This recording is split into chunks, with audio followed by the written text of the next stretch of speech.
Bom dia, pessoal.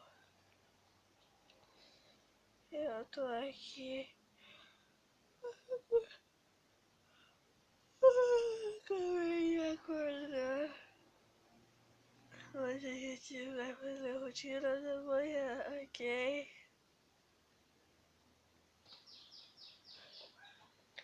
Oi, pessoal.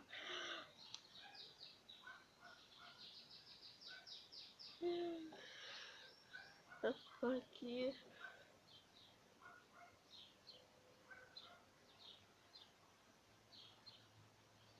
Acabei de levantar.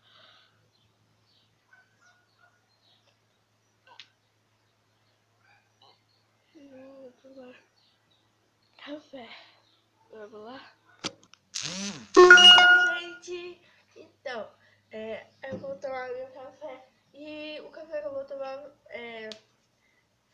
eu fiz a receita no outro vídeo, então acompanha lá. Então eu vou fazer aqui, já volto com vocês. Então, gente, eu peguei o copo aqui, tô fazendo a bolacha agora.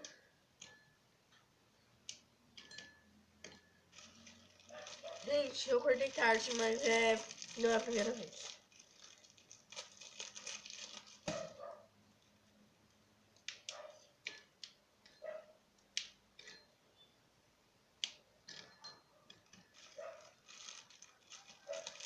Vou terminar aqui, que não vai gastar muito tempo com vocês, né?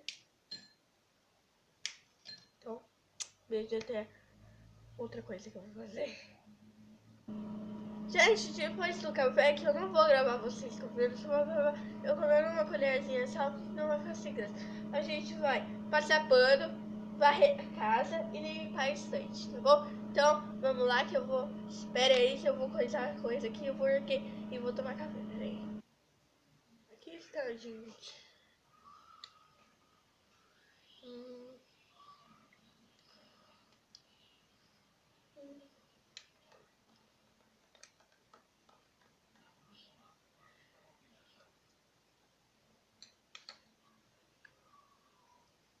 Bom.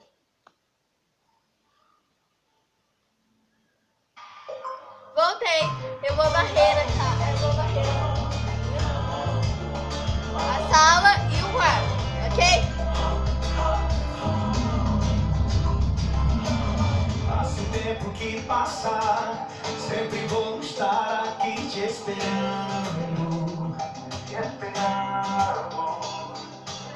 Nossa hora vai chegar, a gente realiza nossos planos.